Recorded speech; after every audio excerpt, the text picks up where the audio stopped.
Did you know that you were part of, let's say, an experiment, or They wanted to even put him in mental institution. did you ever consider raising your kids in a similar way? It's very hard, if not impossible. Genius is not necessarily born, but it can also be made. Things like chess or intellectual pursuits, I believe most of it is learnable. What would you say to somebody who argues that at the highest levels, men have a biological advantage?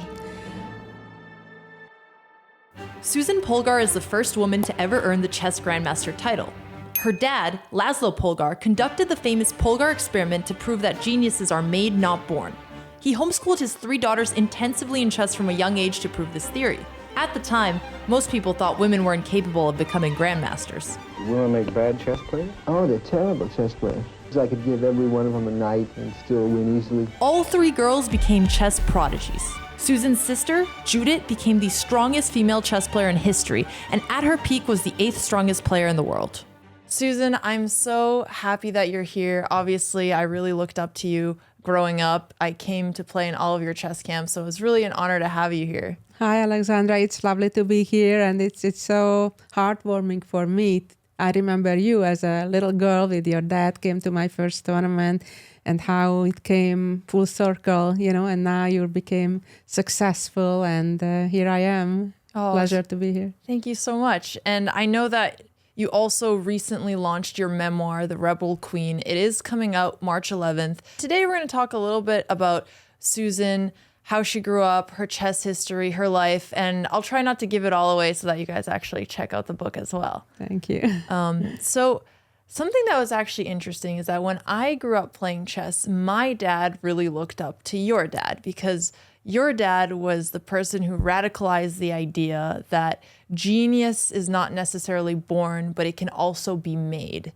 And I'm curious, do you agree with that to this day?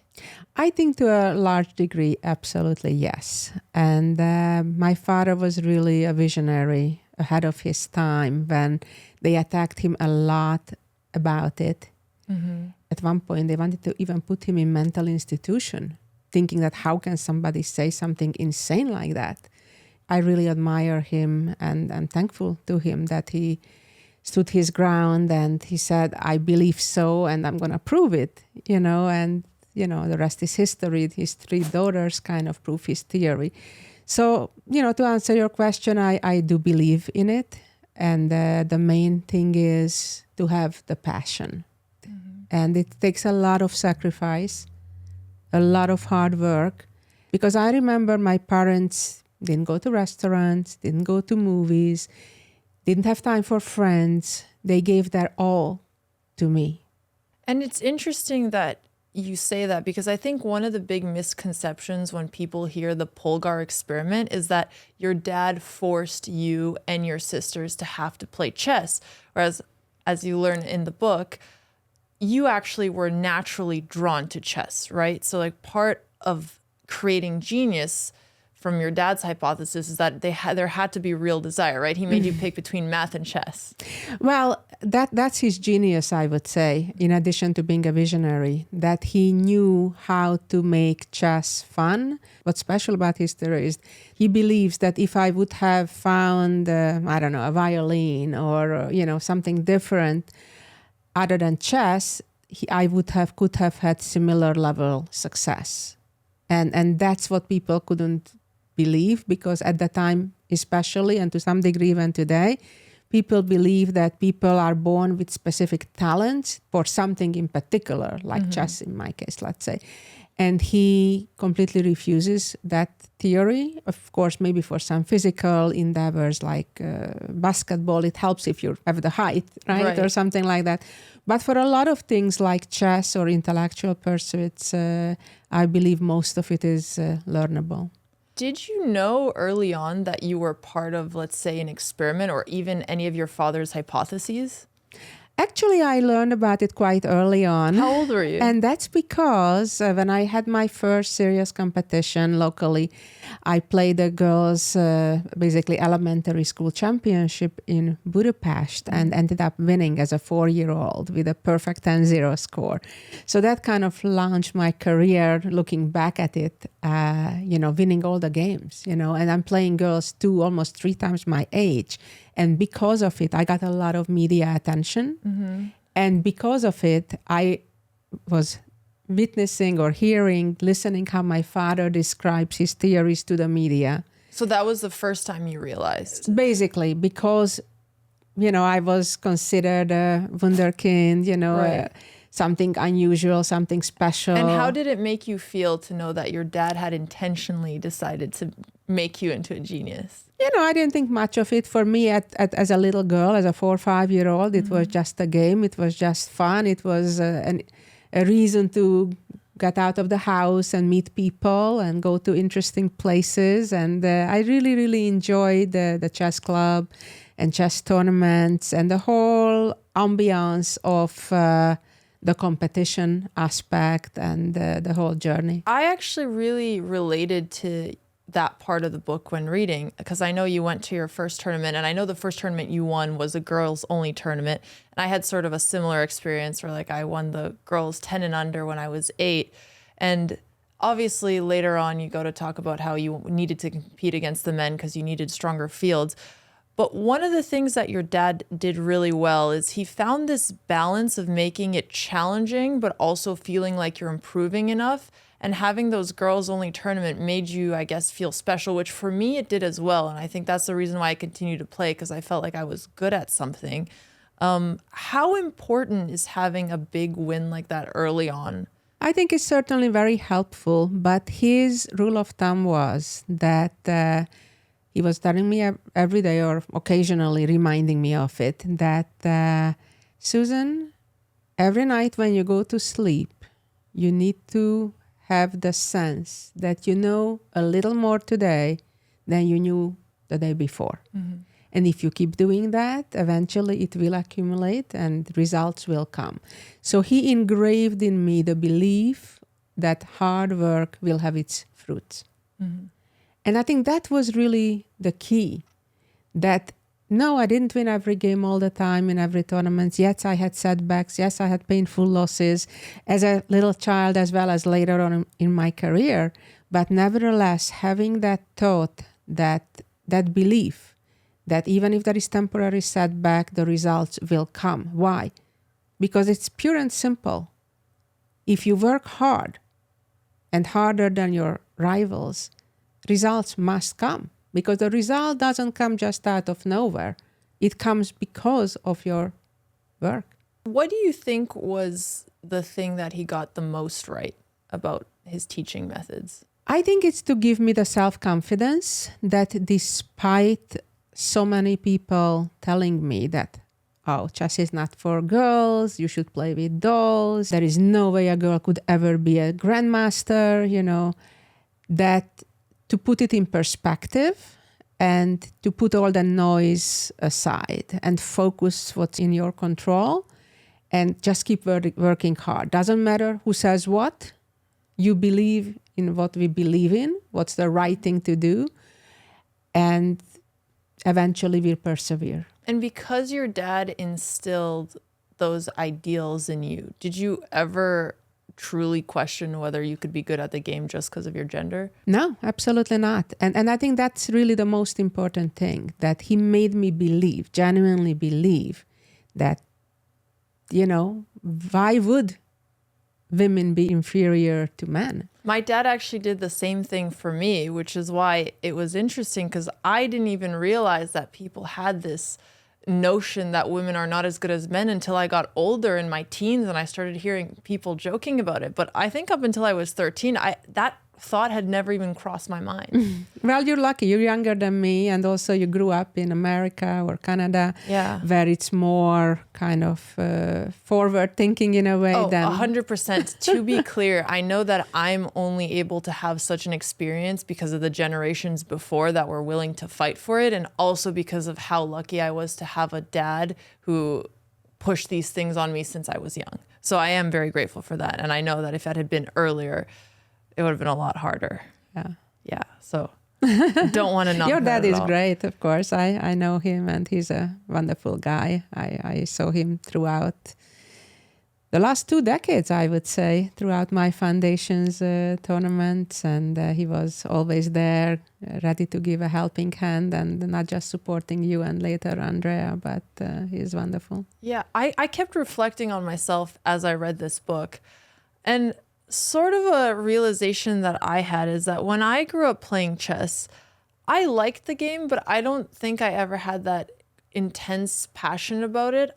I think I continued playing because my dad really encouraged me to and because I was getting good results. But I actually think I was more naturally attracted to, like, let's say creative things when I was a kid. And I really wonder, and I often just don't feel like I got as far in my chess career as I would have liked to, because later on, when I did move and I sort of lost my group of friends, I went back to chess because it was the one thing that felt familiar. And that's when I started really studying for myself and I got a lot more of results. But is it even possible to become a genius or the greatest in the world at something if it's not something like you're truly, truly passionate about? I don't think so. I think it's the most important ingredient to have that inner drive. Yeah. You know, without that, I mean, you can get good, but you will never be one of the best. So if you're a parent, do you feel like you have some kind of responsibility to try to help your kids find what they can be a genius in? Well, I think every parent tries to do their best, and obviously circumstances are different for every family. I mean, first of all, they have to make sure ends meet, right? Mm-hmm. They have to make sure they work and then everybody's healthy. So, you know, there are priorities at the end of the day. But once those are met, obviously it's a matter of how much sacrifices the parents are willing to take. And as I mentioned, my parents took extreme sacrifices, despite the advice of my grandparents or their parents, despite of the neighbors, despite of the colleagues, despite of everybody, right? They believe that what they set to do is achievable, and that's the only way to reach success, and they went their own way. And most people, not just, I mean, people in general, and parents included, you know, they are not willing to take all that risk because for ABC reason, it could have turned out differently. You know, I think if you believe in it, I think you should go for it, because at the end of the day, if you do the right thing and you don't look for shortcuts, you believe in the hard work, at the end of the day, you'll get where you're looking to get. Did you ever consider raising your kids in a similar way? Absolutely, I did. But on one hand, I understood that it's extremely hard from the parents' perspective. And that's when I started really appreciating fully to what my parents sacrificed for me. When I started raising my kids and understood, wow, how many sleepless nights and difficulties and challenges, even ever since they are babies, right? And then unfortunately, when my kids were still pretty young, I got divorced with their father, and that really complicated things. As I mentioned earlier, without having a united front with the kids and fully supporting as one unit, it's very hard, if not impossible. Yeah, no, I think that's fair. It seems like a lot of it also just depends on the parents and what they're going through in life at the time, right? And if they can actually be able to do that. I've had this debate with some of my friends, and we were sort of talking about like raising kids and what you should sort of try to prioritize for. So a little fun hypothetical for you. If you had to pick between raising a kid who, let's say, was really intelligent but not maybe the happiest, or someone who's really happy but not as high of an achiever, what do you think is better? Well, I think first of all, we need to identify what do we mean under happiness. Because in my life experience of observing people around me and reading and my own life story, I don't think happiness as such is a constant. There is no such thing as constant happiness. In fact, I don't think we could appreciate happiness without the setbacks, without the journey, without the challenges, overcoming. And you know, everything you go through to get there. And, you know, it just kind of goes like that, you know. And I think people who are the happiest is not people who just go on the beach and drink pina colada or whatever, you know. What? It's nice when you do it time to time, obviously, but that's not in itself the goal of life. I think happiness is if you're able to find your passion in something you do, that when you wake up in the morning, oh my God, I'll have another great day, you know, what challenges will I face today and overcome? And, you know, how do I get there? And it's embracing the journey. So I think it's really important in your life to set new challenges constantly to feel worthwhile living. Do you think that advice can also apply to people later than life? Because I think we have this idea that when you're young, you're sort of attracted to things and those become your passion. But what about like when you're in your 20s, your 30s? What advice would you have for people finding their passions later on in life? Oh, I think it's not too late, never too late, in fact. I know many people who didn't find their passion until in their 20s, 30s, or even 40s. And they were kind of average, mediocre, kind of struggling from day to day. And they found what they were actually passionate or even good at when they were 40. So no, it's obviously it's more helpful if you find it earlier, but it's not too late. And I think what's important is that you find something that you feel that it's not work. So when you wake up in the morning, you're not going to work. You're going on an adventure. You're going, you know, on a research, on an exploration, on, you know, on a journey. It's not work. Work is something I would describe as something you have to do to make your ends meet, you know, because you don't have a choice. It's very obvious that passion is needed. Do you think if you're passionate about something and you're starting, let's say at 30, do you have any chance to still become a genius at it? Well, I think in rare cases, yes. I think you can be very, very good at anything pretty much, even if you start at 30. The challenge is at a later age that you usually have a lot more distractions, whether it's family, your own children, the need to support yourself. So there are very few people who are in that fortunate circumstances that can afford not to go to work and make a living, right? But can dedicate themselves 6, 8, 10 hours a day to their passion. Having that circumstances and willing to sacrifice other parts of their lives, I think they can still achieve amazing results. So hypothetically, let's say someone is starting at 30, they have infinite money, this is their number one dedication. Can they become a grandmaster? Absolutely. Okay. Without any hesitation. Grandmaster, yes. Which is 2,500. I didn't say Right. 2,800. Right. But 25, even 2,600, I absolutely believe so. It's just a matter What of... level of ELO starts to be in that X factor where like there's something magic to it?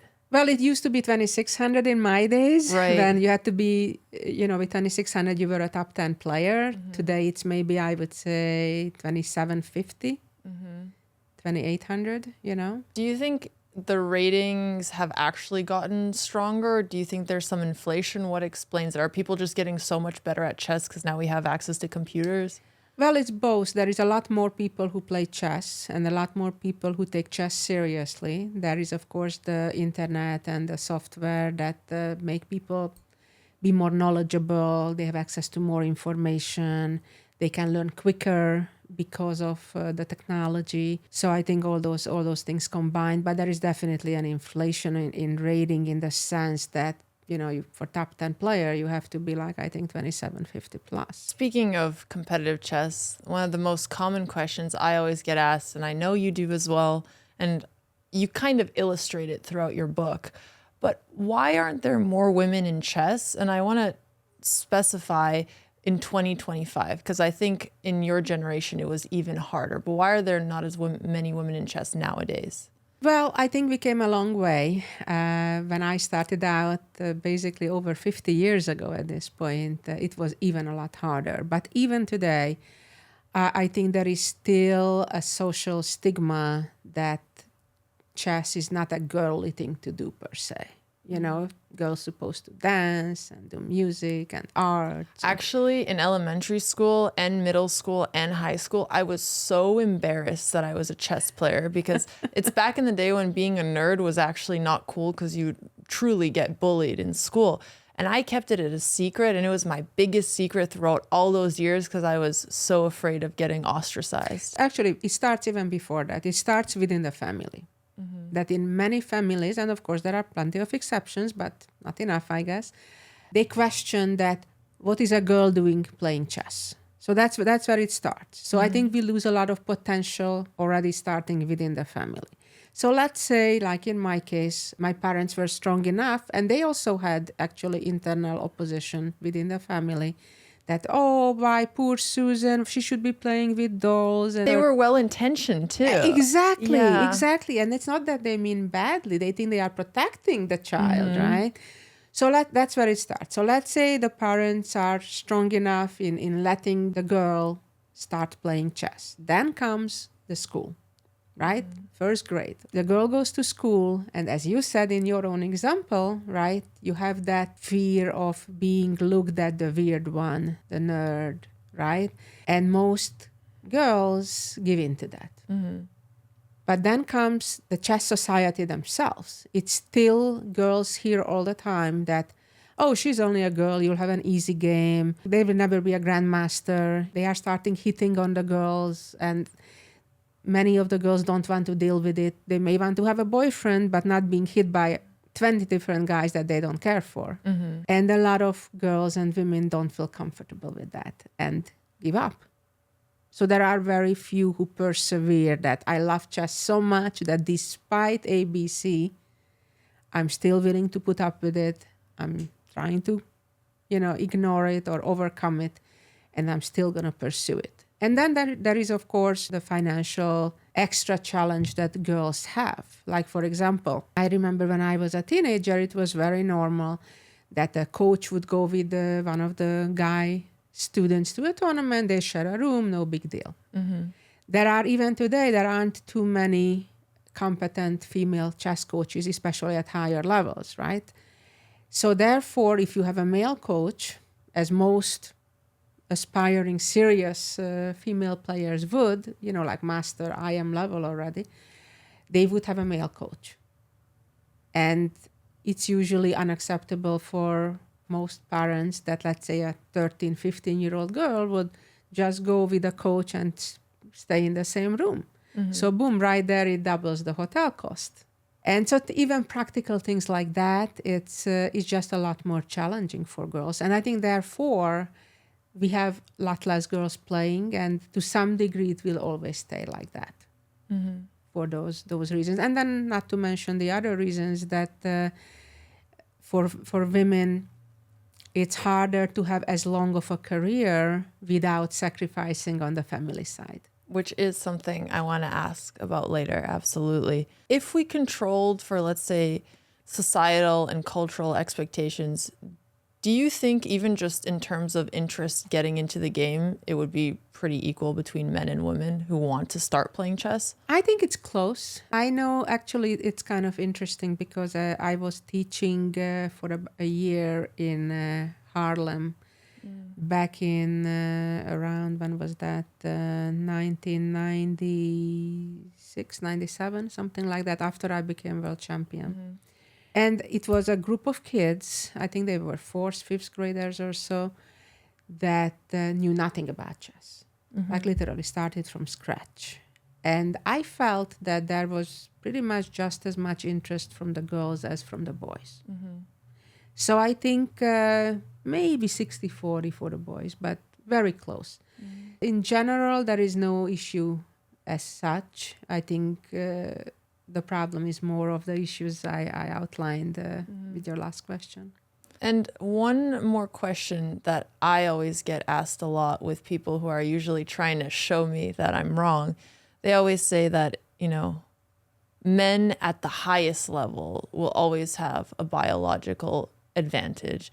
And then they point to stuff like testosterone or spatial recognition. And for me, actually, you and your sisters already disprove this. But sometimes people will say, oh, they're the exception, not the rule. What would you say to somebody who argues that at the highest levels, men have a biological advantage? I don't believe so. I hope that more people agree with you that we disproved those people already. Of course, it's a numbers game, because the problem is that by the time most girls go through between the family, the school, the chess community itself, there are very few girls left. So if you have 10 girls on every 100 guys, that you have only 10 girls start playing chess or remain in chess, let's say. Of course, it's going to be always 10 times as many talented guys, and we may lose the real talented or capable ones along the way in that other 90% that gives up. So I don't think it's a biological issue, although in the sense it is, without sacrificing family life, we are in a handicap because we do have a biological clock. Yes, which Right? actually, So I have a great quote from you.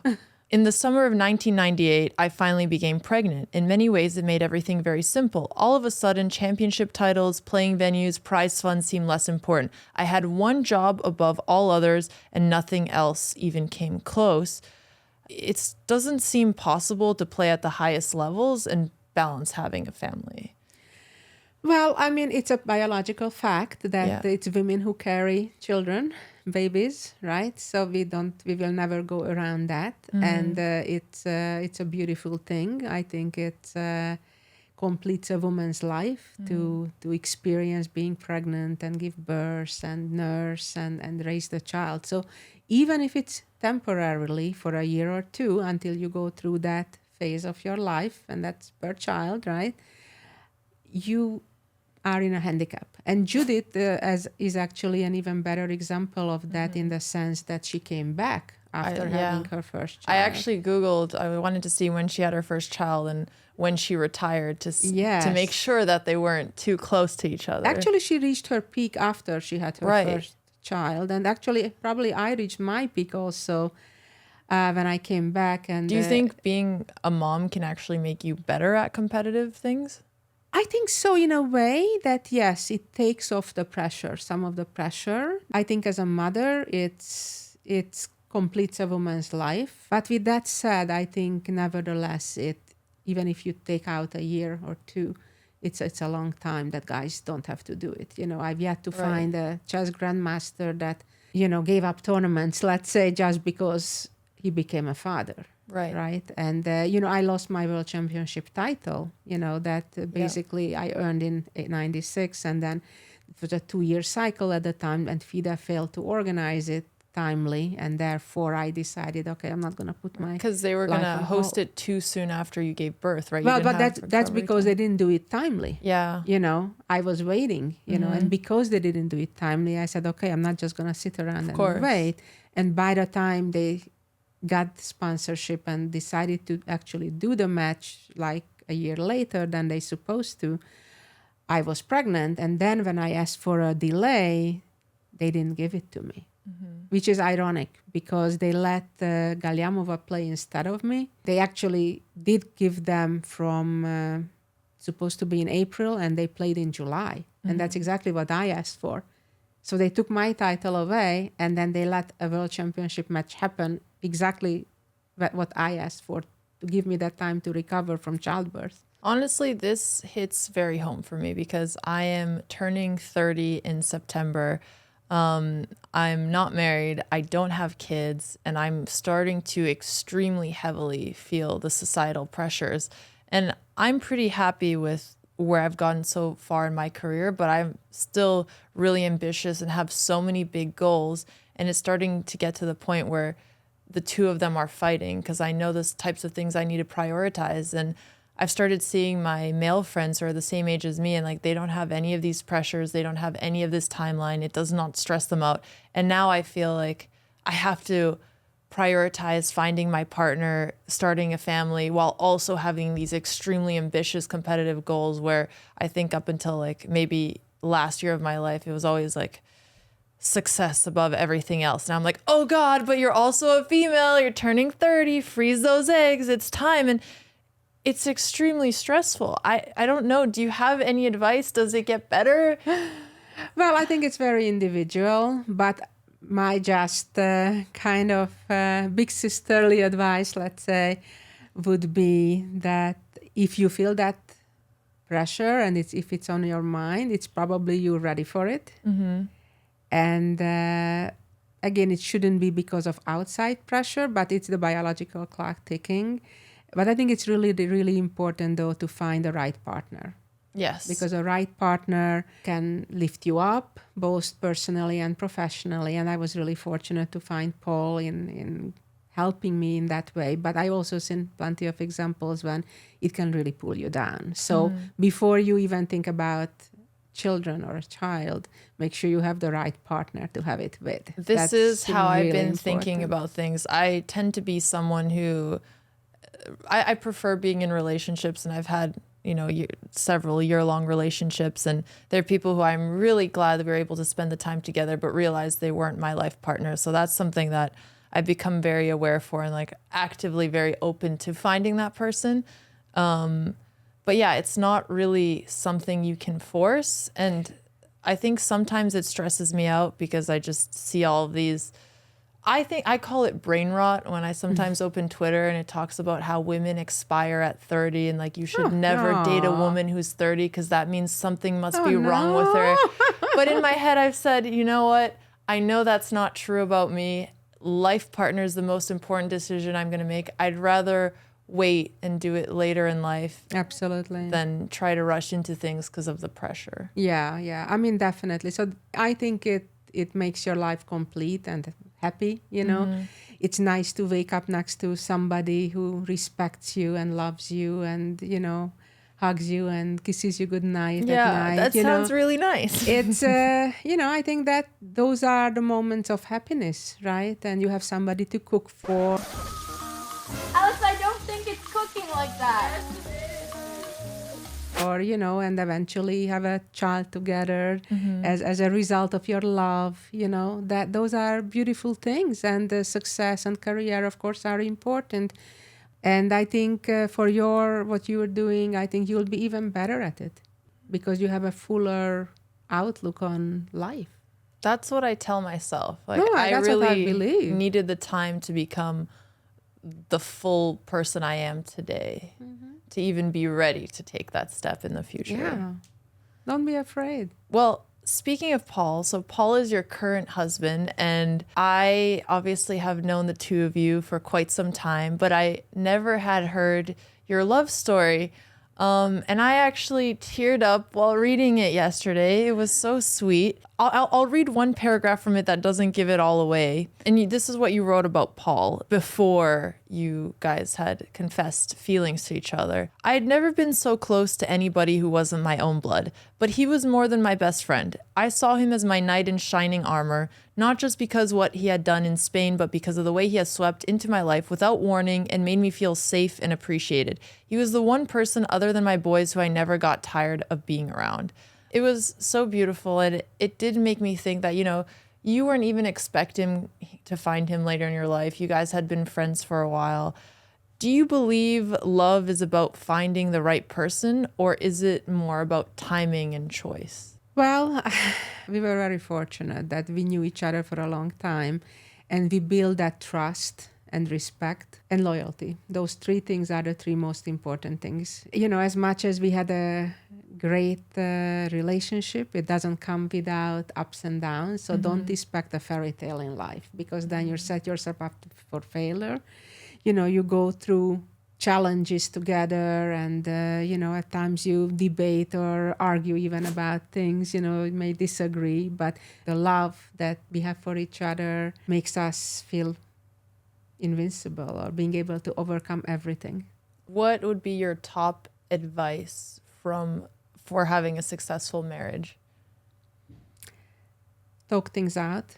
I think that's really important, because there can be misunderstandings. Believe in yourselves as a couple, and talk honestly everything out. I want to go just a little bit back to your competitive chess career. I know we deviated a little bit here, but I couldn't help ask that question. So obviously you accomplished all of your chess goals, but at what point and why did you decide to retire? Well, the first time I retired was basically when I got pregnant and FIDE wasn't willing to give me time for recovery from childbirth. So that was basically in 1999.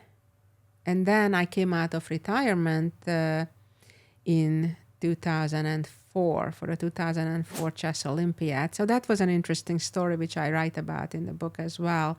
In 2002, the then leadership of the US Chess Federation, Frank Nero in particular, they realized that, oh no, out of the nearly 100,000 members of the Chess Federation, we have less than 1% female. It was less than 1% Less than then? 1%. Because now it's getting close to 25%, right? Well, I'm not sure if that much, but maybe. It was between 15 to 25. I remember that. Yes. So when I came back in 2002, the purpose was to really inspire a lot more girls to play chess in America and put chess in the mainstream. Basically, October 2002, my foundation was born with the mission to promote chess with all its social and educational benefits, especially for girls.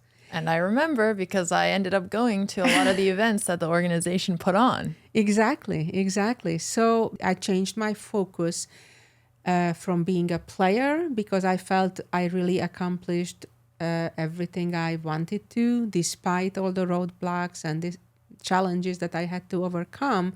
I paved the road for the next generation, including my sister Judith, who took it even further than I did. While I became the first woman to earn a grandmaster title, she became the first woman to be a top 10 player in the world, and so on. And today we have dozens of women who earned a grandmaster title since January 1991, when I did that. Do you think you were as passionate about growing the game as you were about competitive chess when you started? I think just as much, yes. I think, in fact, I think I achieved a lot as a promoter of the game, but also then later as a coach. In fact, probably I achieved more as a coach in chess than I did as a player, in a way. My students at SPICE won more national and world titles and Olympic medals than all the other male coaches combined. Right. So that's really... I'm really proud of that because I think even if you look at any sport, not just chess, it's pretty unique what I accomplished, and I'm hoping that other women will be given similar opportunities even to coach male teams, whether in chess or in other sports, because I think that's a really unique story that a lot of people didn't catch up on yet. And you were just in such a unique position of having played at the highest levels, having known the importance of studying chess properly from your dad, having the passion. What do you think was the secret sauce to getting, the strongest collegiate chess teams the U.S. has ever seen, and then inspiring so many more to start? Well, in addition to what we already talked about, is the passion, the discipline. I think that... When you say passion and discipline, do you mean in terms of which players you're picking? Not necessarily. It's the players, the students themselves being passionate about chess and disciplined. And so one thing is, I think as a coach, is really important to have the discipline, because a lot of the young students who came to us, they had obviously a lot of talent and success already, but in many cases they lacked the discipline. Whether it's in their training regimen, whether it's their time management. What's the typical training regimen for one of your chess collegiate students? Obviously, when they came to SPICE at Texas Tech, and then after that at Webster University, they had to balance their academic studies with their chess. But as of my coaching methods, I think the secret sauce, if we may say, I think is that I look at each student as an individual. Paul and I worked very well together, and when a new student came to us, we basically did research on them, obviously, but I try to analyze their games and interviewing them, and based on the analysis, develop a plan based on the needs of that particular student. and it may be very different from one student to another. While we obviously have group lessons as well, when we learn about more generic things, but I think what has been the secret sauce is the individual approach with each student. One may have issues, as I said, either with time management or discipline or handling their nerves or different things that hold them back from fulfilling their full potential, and working on their weakness and in enhancing their strengths. I think that has been the secret. And with all of the current things that you've been wrapping up, coaching, taking care of the foundation, launching your new book, what's on the horizon for you over the next year? Well, that's a great question. I'm not exactly sure. I'm hoping with the book to inspire a lot of girls, women in chess, and not just in chess, really. The book is really meant to inspire anybody who is being told you're not good enough, you cannot do it. You know, don't be afraid. I think if I could do it, anybody can do it. It's all about doing what you love to do, be passionate about it, believe in yourself, and willing to work hard. So I think I'm trying to spread this message. I think that's really what's next. I'm hoping that with the book itself, I'll have more opportunities to spread this message, whether speaking about it like with you right now or in other platforms, as well as I'm hoping that the book will become a movie as well. Well, Susan, thank you so much for talking today. If you guys enjoyed the conversation, make sure to check out Rebel Queen. I'm going to link it in one of the comments below. This book was really inspiring for me to read, and now I just need to decide what to put that inspiration towards. But if you have a woman or a girl in your life who you want to help get inspired, I would really highly recommend it. We touched on some of the surfaces, but there's so much more depth in this book, and also a lot of just really interesting chess history if you're into that, like your first time playing against Tal or your experience with Bobby Fischer. But Yes. I don't want to spoil everything, so go check it out.